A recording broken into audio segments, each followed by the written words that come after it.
Hi, my name's Andrew Childress, and I have the awesome job of producing tutorials for PhotoTouch Plus. Adobe Photoshop Lightroom was a real game changer for me a few years ago. Suddenly, I had the chance to organize and wrap my hands around my massive image collection. The more I dive into this program, the more power that I find out that it has. A lot of photographers seem averse to using Lightroom instead of Photoshop because it lacks the fine-tuning that Photoshop offers. In the early versions of Lightroom, this may have been true, but with each additional release of Lightroom, the power we have to modify parts of the image increases greatly. The best tool for doing this is the adjustment brush. It's a really powerful tool in Lightroom's Develop module that allows us to tweak regions of an image. Today, I'm taking the time to teach you how to get started with this tool and how to use it to creatively impact your images. I'm excited to get started with using the adjustment brush to edit our first photo here. And this photo is courtesy of my friend Forrest Lane, and he shot it of an industrial park in our town. And I've made a few adjustments so far that apply to the whole image. You can see that there's some tweaks here on the right side. And we want to make sure that we're in the Develop module to get started with any type of editing that's going to impact the image. And this photo is looking good so far, but I think with the adjustment brush, we can use it to bring some interestingness and some focus to the parts of the photo that we really want to highlight. So to get started with the adjustment brush, I'm going to come over here and click this icon right here. That's the adjustment brush icon. And when we open it, we see basically something that looks, a lot like the settings that we usually see in the Develop module. You see settings like exposure, contrast, etc., etc. And it really works about the same as using those sliders in the Develop module. But of course, as we apply them with the adjustment brush, these specific settings only apply to the regions that we brush over. So as we create adjustment brushes, what actually happens is that we're creating settings that only get applied as we brush over it. So if I turn the exposure up and brush that way, then that adjustment brush adjustment actually just applies the exposure and what other settings we've chosen. So I'm going to go ahead and undo that. And we might go ahead and do some thinking here on what we want to do as far as the visual effect goes. So one of the things I really like about this photo is the water in the foreground, and I want it to pop even more than it already does. So as we click the effect option here, we get a drop down list of some different effects that we can use to apply. And these are really handy to actually have presets built for the adjustment brush. So as we choose them, the settings automatically get chosen. So I chose the clarity brush, and the clarity is turned up to 51. So as we brush over in the photo, it will increase the clarity of the regions we brush over. Now here's something that's really cool about the adjustment brush. This area that I've just brushed over, now that I've brushed over it, you can see it highlighted if we kind of leave our mouse over the adjustment point for a second. And those are all the areas that I've brushed with the adjustment brush this time. Now what's even cooler is that after I've brushed on, I can tweak the settings. So let's say I want negative clarity. I can do that by dragging that to the left. If I drag it to the right, I'm going to turn it up even more. And we can do that with any setting, even more than the one that we've already added. So as I add temperature or increase contrast, it's going to be applied retroactively to the spot that I brushed on. Now, what if I want to adjust a different part of the photo in a different way? What we want to do is come up here, and next to mask, we're going to go ahead and press new. Now what that does is it actually basically starts a new adjustment brush session, if you will. And I can start brushing on a different part of the photo to adjust independently of this brush piece that I've added down here. So if I want to come up to the sky and darken it, I might pick the burn effect and start to paint over. Now we can have more or less control using some of the settings we find here at the bottom. And what these settings allow us to do is change the size of our brush. So as I drag it up, you can see the brush gets larger, and we can apply larger strokes or smaller if we go to the opposite direction. A feather allows us basically to give a softer edge as we paint over it and not have the adjustment confined to such a hard edge. And the flow and density sliders actually impact the rate and the speed at which the adjustments get applied. Now, one of my favorite things about Lightroom in general is that the edits we apply and the adjustments we make to our image are non-destructive. We can change them at any time, adjust them at any time, and that's really no exception with the adjustment brush. So you can see here on our image itself, we actually have kind of these little adjustment points. As you can see, as we hover over them, you can see the regions that they impact. And there's really no limit to the number of adjustment brush adjustments that we can apply. And even better, if we don't like what we've done with one of them, we can click them and then just press delete on our keyboard and have it completely disappear from the image. And I think that's really neat, because if we decide we don't like an adjustment we make, unlike Photoshop where we rely on layers or masks or other tools to undo things, it's as simple as just selecting that region and then deleting it. I'm actually going to go ahead and undo that to bring that back and go ahead and continue playing with the image. Now, from a creative perspective, we can do some thinking on some of the adjustments that we want to make and how we might use this tool to really impact our images. And just like the bottom of the image, I'm actually going to use some adjustments for the top of the image to maybe bring out more detail in the sky. So as I click this top control point and I hover over it, you can see that I did pretty well get that region selected. I'm going to go ahead and continue painting. And one of the cool things we can do, like I said, is go ahead and apply more adjustments. So I might bring some clarity to the sky to bring out some cloud detail, might warm it up to match the tone of the water. Some more contrast, and dropping down the highlights and up in the shadows will bring some drama to that area. And you can see that despite the two adjustments that we've made to the water and the sky, the region of the photo that includes, kind of the industrial area is actually untouched. And we can continue to apply adjustments by clicking new and creating more adjustment brush sessions right over this region of the photo. And of course we can also stack our adjustments, so I can paint into this water region and then do things that almost contradict what we've done with this overlapping area. So even though there is overlap there, we can continue adjusting and tweaking by painting over regions that already have adjustment brush effects applied. Let's take a look at our second photo here of this snowy scene, and I've got even more tricks to show you with the adjustment brush that really help you manage tight control over how you apply it. And again, the idea here is the same, is that I've already applied, some basic whole image edits using these sliders in the develop module, and we'll go ahead and continue tweaking the image with the adjustment brush. Now, just like with the first photo, I'm going to go ahead and apply some clarity to the footsteps in the foreground of the image. And as I brush over, I'm going to show you a new trick that might help you even more. So as I brush over those and I increase the clarity, you can see that the effect and the outline of those frames is really coming to life. And if we go ahead and press O on our keyboard, we can actually leave up that overlay of the areas that we've brushed. You can see I've kind of brushed the footsteps and accidentally brushed a little more on the windows up here. But one of the nice things is that we can actually erase this as well. So if we scroll down to the bottom of the adjustment brush settings, we see this brush palette here, and as we click erase, we can basically undo anything we've done. So as I pull it over the image, we see the minus sign in the center and then also the halo. Now the halo represents the feathered area, and again, as we talked about earlier, the feather is kind of the soft edge of how we apply it, and as we turn the feather down, that halo decreases in size. So I'm going to go ahead and just brush out some of what we applied here and actually increase the feather just a little more so that we can kind of softly remove the area.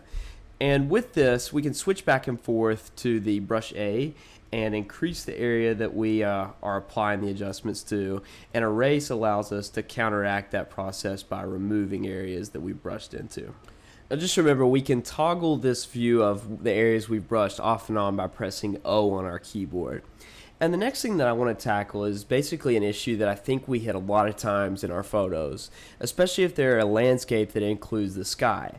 And that's that even if we have most of the image exposed properly, we may have lost some of the detail that we want in the sky because it's usually brighter, because obviously that's where the sun lives and that's where we're going to have some of the brightest parts of our photo. So I'm going to go ahead and click new to start, a new adjustment brush area to apply to. And under effect, I'm going to choose one of the presets, and that is the burn preset. Now, if you don't already know, dodge and burn are basically relic terms from the darkroom days that were used to basically talk about darkening or lightening areas of our photos. So as I choose burn, that's going to let us, darken the sky here in the background and hopefully bring some detail back to the image. And as I leave the feather setting, at kind of a mid-level, that allows us to not have a super hard edge of where the adjustment starts and stops. So as I begin to apply it on here, We see I've kind of selected the region here. I'll go ahead and toggle my overlay on, but I've maybe, not done enough to burn it. So I'm going to go ahead and drag the exposure down a little more. And we can see in real time, that the areas that we're applying to. And right here, I've done this to illustrate basically one of the issues that you might run into is that with the feather, option, if we're not brushing really close together, we might see some of those hard edges. So we might, go back and brush to make sure that we have the whole area covered. And obviously we don't want to burn the area that much. I'm just kind of using that really low setting as a draft of how closely my region is selected. So as we increase that and tweak maybe the contrast and clarity and drop the highlights down, we're bringing detail back to that sky region. And with the before and after, you can see right through here the sky areas that we have tweaked a little bit. So again, I think that that's a minor tweak that you can apply with the adjustment brush that can really impact the way that the final photo comes out. Move along to our third image. We're going to take a little different path this time. And you can see here I've started off by selecting a frame from a recent engagement shoot that I shot. And what I want to do with this image is actually use the adjustment brush to apply adjustments that are really going to lead the viewer's eye. And what I mean by that is we're not just applying adjustments that kind of change the look of the photo and modify the clarity and things like that, but apply adjustments in a way that our viewer's eye goes where it wants to go. And what I mean by that is I'm actually going to introduce a little bit of contrast enhancement and a little bit of dodging and burning to the subjects. So the first thing I'm going to do is going to go ahead and pick a preset brush from this effect drop down and choose contrast. Now, if you haven't noticed yet, I really like to use the preset brushes just as a starting point. That way we're not constantly, creating new brushes and things like that. And as we talked about already, you can modify them and tweak the settings as you go and however you like. So I'm going to go ahead and just start off by bringing a little bit more contrast into the subjects. Now we see here that although I exposed the frame, decently well, it looks like our subjects are a little bit underexposed. So I'm going to go ahead and bring the exposure up. And as I do that and maybe bring the highlights down and enhance the contrast just a little bit, maybe pull the clarity up just a little bit, we're getting an effect that really serves to enhance just the subjects in the frame. And from a visual perspective, when we think about that, what we're trying to do is actually have the viewer's eye follow to what we want them to look at, which is of course the subjects.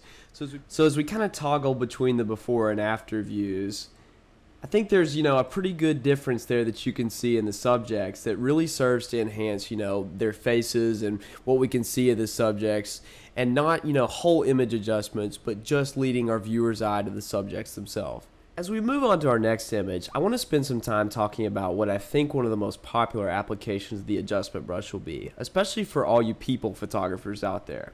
And that's softening skin and using it to clean up some of our subjects' imperfections. And we all have them, so it's nothing to be ashamed of, but we can definitely get our people looking just a little bit better with a few minor tweaks using the adjustment brush. So what I'm going to go ahead and do is go ahead and zoom in on this region. And you can see we have just a little bit of acne we can use to clean up. And with the clone and heal tool as well as the adjustment brush, they're pretty quick fixes. And although we're using this tutorial to really talk about the adjustment brush, we can also spend some quick time seeing how we can kind of use it in conjunction with the clone and heal tool to get things right. And if you haven't already used these, they're pretty powerful. What I like to do with skin like this is actually just take the heal tool and choose a size that'll cover the imperfection. And as I click over it, Lightroom is really smart about actually just taking care of that region really easily. So I'm going to go ahead and maybe clean up just a few more spots. We can actually grab the control points and move them after Lightroom guesses at the region. So you can see here I'm clicking and Lightroom is guessing, and it's literally almost a one-click fix. And if Lightroom doesn't guess from a good nearby region, we can just grab the circle right after and move it around to pull it from a better region. So you can see here I've already made a lot of headway in cleaning up these regions, and the fix is really pretty quick. I know that this isn't looking perfect, but as we apply some of the tweaks with the adjustment brush as well, you can see that with enough time you can definitely clean things up. And I think that really what I'm hoping to illustrate to you here is that these are things that we've always thought of as being Photoshop fixes. Go in, fix them on a pixel level, pulling from different tools and cloning and healing and stamp tooling to fix these things. But really, doing a great edit doesn't really require us to leave Lightroom most of the time.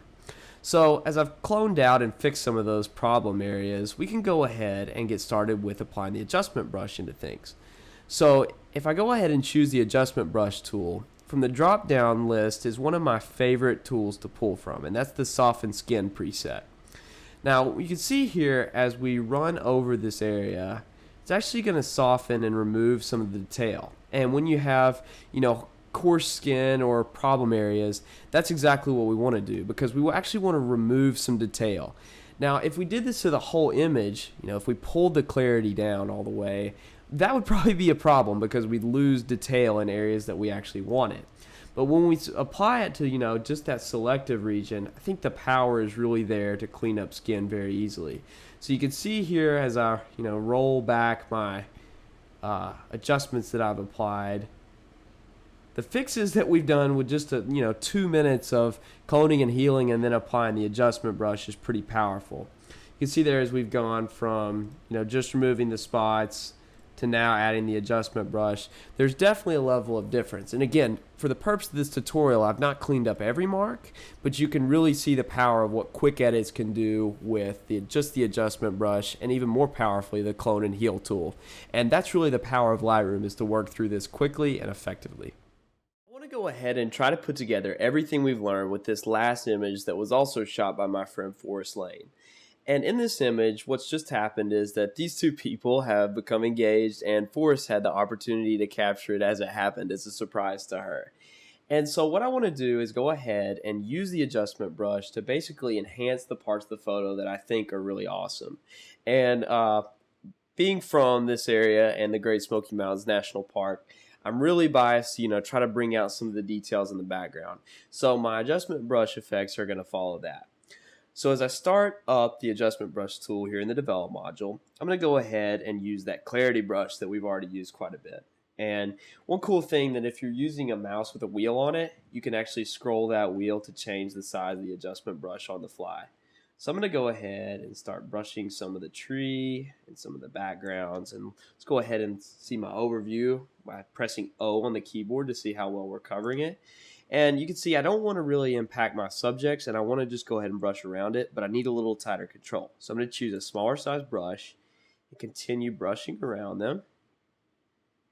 And now that this is about to be all dialed in and set up the way we like, we can really start to tweak the visual effects that are being applied. So as I roll back up here, I can increase the contrast, maybe bring out a little more detail in the background. If I feel it needs a little bit of brightening, I might play with exposure. Bring a little more detail back using highlights, and see what we can maybe do with the shadows, and also up the saturation to really bring out the colors. I think that's a pretty solid start right there. You can see as we go through the before and after, you can see some of the effects that are applied to the background. Now, just like we did with the engagement shoot earlier, I want to go ahead and use a new adjustment brush session to really bring some detail around them. So what I'm going to do is going to go ahead and start up a contrast brush preset. And as I brush over them, I think you'll start to see some of the impact of bringing some highlights onto them. So I see my overlay here. You can see we're really covering just them. Make sure we've got them completely covered.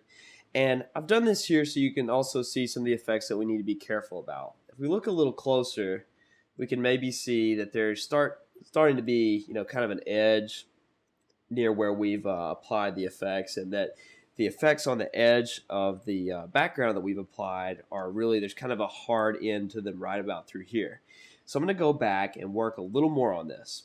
I'm going to go ahead and click this adjustment brush session right here, and as I zoom in, I'm going to go ahead and grab maybe a smaller brush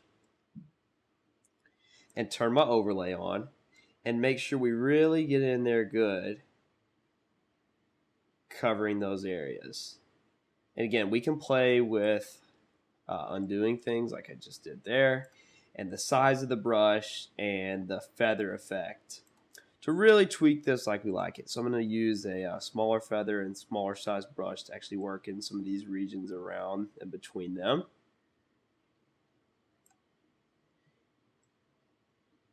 As I'm brushing over some of the subjects, let's not forget that we can also come back and erase and modify the area. And again, we're not going for perfection here. We just want something that's not going to be, a really hard edge and noticeable as we output our image. So as we start to wrap up here, we can continue applying tweaks to the whole image and also move seamlessly towards, making changes that impact the adjustment brush areas that we've hit.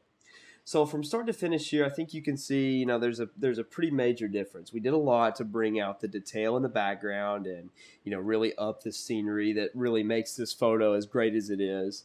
And also do things like contrast and adjustment exposures to our subject so that we draw the viewer's eye into that. So I hope that you've learned a little bit today about how the adjustment brush can work, both from the technical side and some ideas about how you might want to apply the creative side of things to really bring out the best of your photos. For PhotoTouch Plus, I'm Andrew Childers, and I want to thank you for joining me.